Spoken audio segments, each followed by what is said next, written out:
the awesome power of shifting your self-concept today on Awakening with Amy. Welcome, I'm Amy Valentine, Certified Life Coach, here to help awaken within you your ideal life so you can be, do, and have any desire. And today we're talking about self-concept.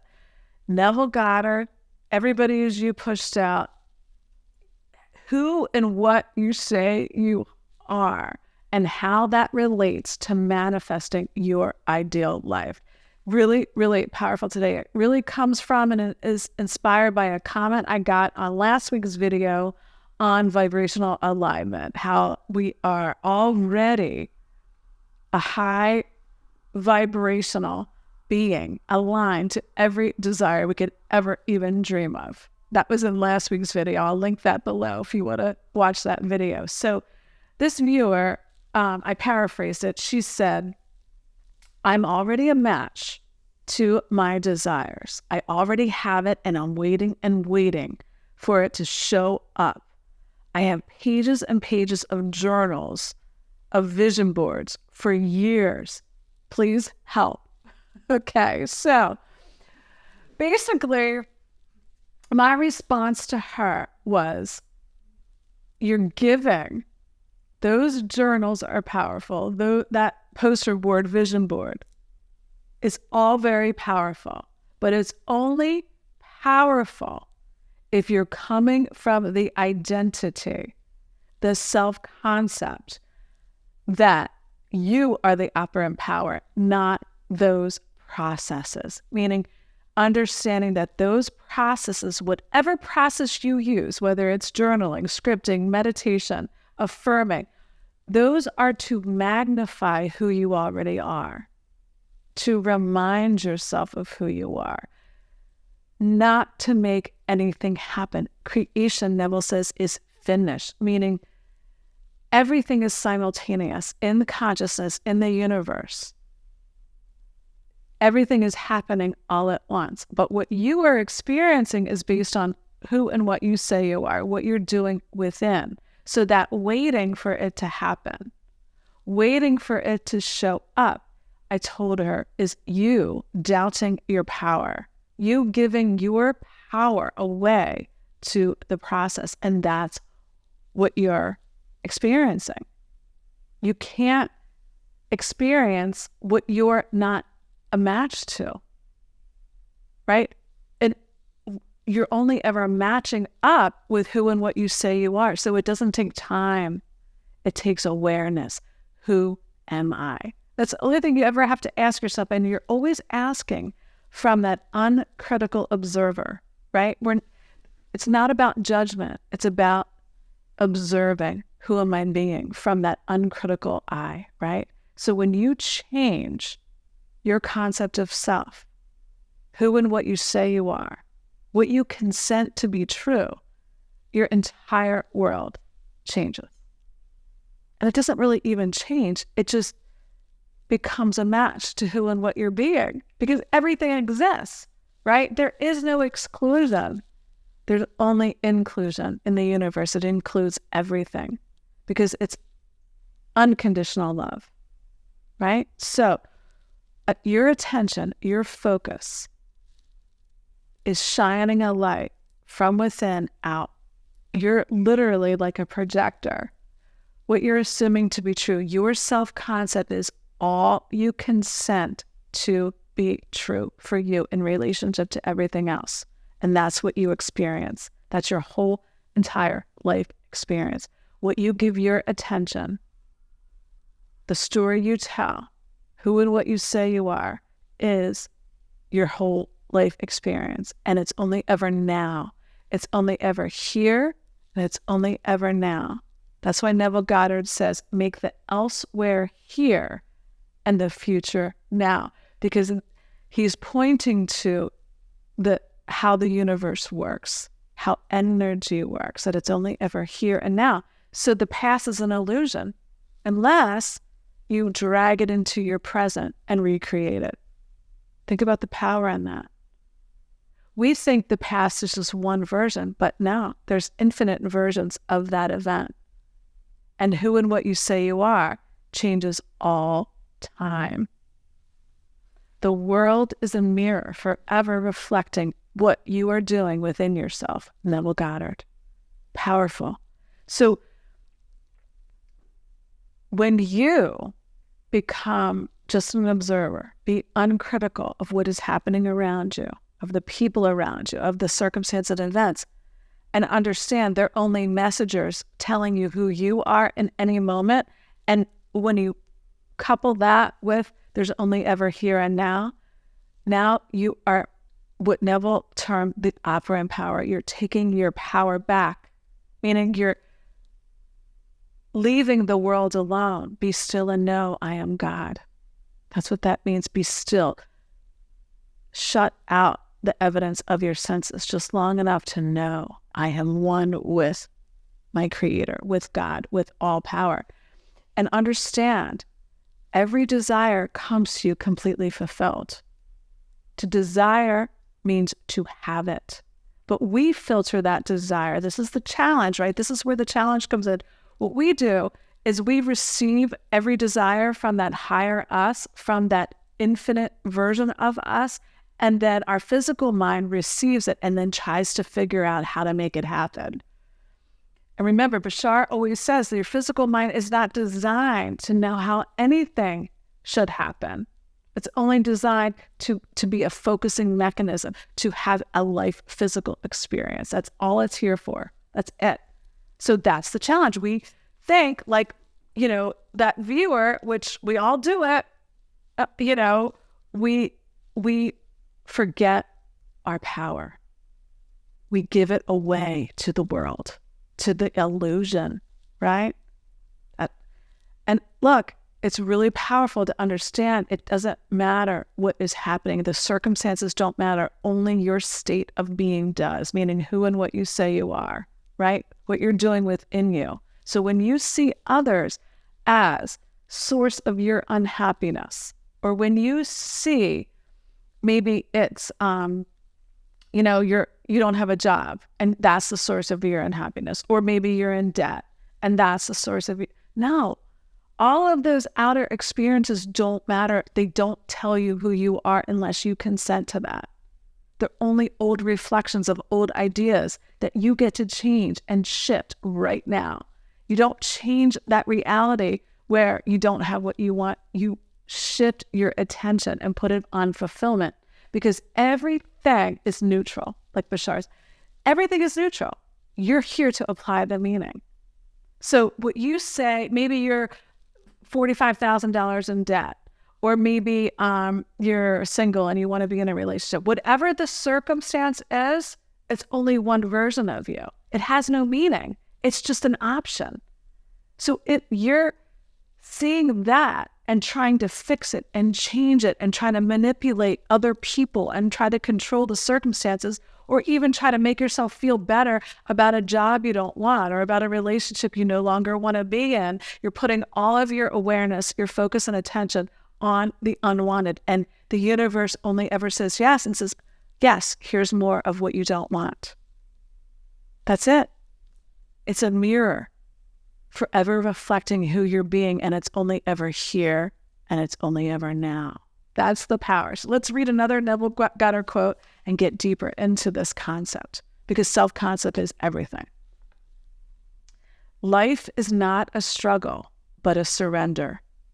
Our prayers are answered by the powers we invoke, not by those we exert. Powerful. Life is not a struggle. It's a surrender. How power. He's pointing to be still and know I am God, meaning surrender the doubt. Let go of the counter intentions with indifference, meaning a positive, and be indifferent to the circumstances you don't want. Be indifferent to you freaking out in one moment. Maybe somebody did something or said something to you that upset you. Be indifferent to all of it and use it as information only, right? Surrender means attention and focus minus effort. You're surrendering the effort. You're surrendering the control, knowing that you can be, do, and have anything, because to desire a state means to have it. We have to rearrange our mind, because what we tend to do, the challenge is the ego gets involved in it, right? And says, no, you're not your desire. You don't already have it. So you have to do vision boards, and you have to effort, and you have to try and change things, right? We start listening to that little voice. And that little me, that little voice is never going to understand the awesome power that you already are. It's never going to understand it. So don't even try to convince it.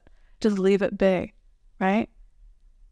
Act on the assumption that I am fulfillment. I am who I say I am. So I'm the operant power that I'm invoking within, because I'm one with source energy. So if I'm one with it, and you are, we all are. If our mind is one with the divine mind, it's only ever saying yes, giving us what we give ourselves. There is no outer power. It's all within you to invoke it, to claim it, to affirm it, regardless of the appearances, right? So you want to allow, that's surrender, allow the physical world, 3D, to yield to your new identity. Attention minus effort means I'm not trying to make anything happen. It's already happening. It's already perfect. Even the unwanted circumstances are perfect, because everywhere I am, so is my source, so is God. Within every desire, within every intention to be something, is all power. Think about that. If you can manifest one thing, you can manifest anything. All things are possible to those who believe, right? Not all things are possible to the ego. No, the ego only sees through the lens of doubt and fear. So we want to let go of the doubt by being indifferent to it. Indifference is the knife that severs. Feeling is the tie that binds, Neville Goddard says. Meaning, what you feel, what you consent to be true, becomes your reality. Okay, so 3D, your physical world, what you're living, your circumstances, the conditions, filter out 99.99% of other alternative realities, of other potentials. That's what Abraham Hicks calls the vortex of creation. And we often mistake that teaching by thinking that Abraham means the vortex is outside of you. No, the vortex in you. And your only job is to choose to claim and affirm your new identity and define everything as the way you want it to be, no matter what it appears to be. That is the awesome power of your self-concept. When you're coming from that higher perspective, when you rise in consciousness to know you are the only one, you are the operant power, you get to decide what everything means.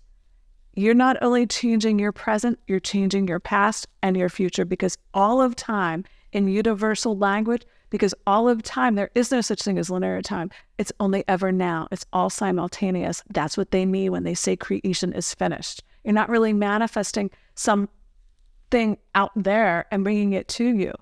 No, it's all within you, to claim it, to own it, to see everything as leading me to fulfillment and more fulfillment. So you want to let go, surrender to that ideal. Let go of any counter intentions, any doubt.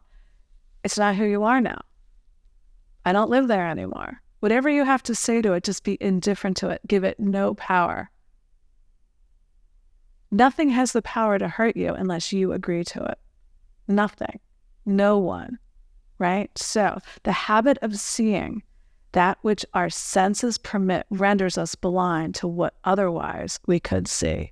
Neville Goddard. The habit of seeing what only our 5D senses, our 5 senses permit, not 5D, 5 senses permit renders us blind to the 99.99% of other potentials. The power in that is immense. So it never is about what should I do? What process? No. The processes are only as powerful as who you say you are.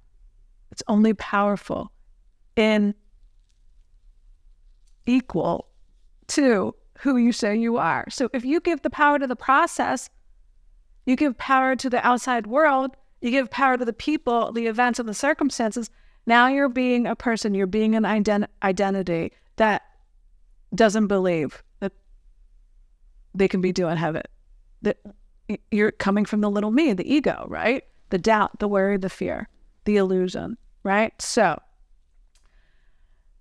remind yourself, the only relationship, my self-concept, who and what I say I am, the only thing that matters is me in relationship to me, the higher me in relationship to everything else. That's it. That is the power that you hold within you to decide, to choose. It's not about changing or fixing or controlling anything. It's only about choosing, who do I want to be now? And all those who you are will contain within that all the new beliefs, all the new assumptions, the new story, in other words, and it changes all time. Maybe I'll do a video on that. That's a really good idea. So tell yourself, my self-concept is the only thing that ever matters. Circumstances don't matter. Only who and what I say I am. The only question I ever need to ask myself in any moment is, who am I being? So when something happens that you don't want, don't judge it as bad. Judge it as good, because it's giving you clarity. Without some resistance, you wouldn't get clear on who you want to be now. That's it. Coming from that positive indifference. And it severs your ties to the old you. That's what Neville meant. It's the knife that severs. It severs that connection naturally. Because the higher you already knows you can be anything. And you're here in the game of life to choose it right now and now and now. And have a little bit of contrast so you can choose again. Who do I want to be now? That's the game. And when you awaken to that, then life becomes the surrender instead of the struggle, right? So tell yourself, I am boundless potential. I am infinite creativity. I am who I say I am. And it's only ever here. And it's only ever now. You are the operant power. So surrender to the higher you and just watch. Like Neville says, the whole vast world is just a mirror reflecting back to you who you say you are or what you consent to be true for you. So be boundless potential, be unlimited, be that version of you, and just watch how many amazing things start to rearrange themselves to show you that truth.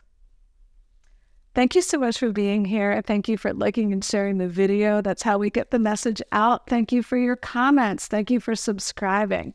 And until next week, see you soon.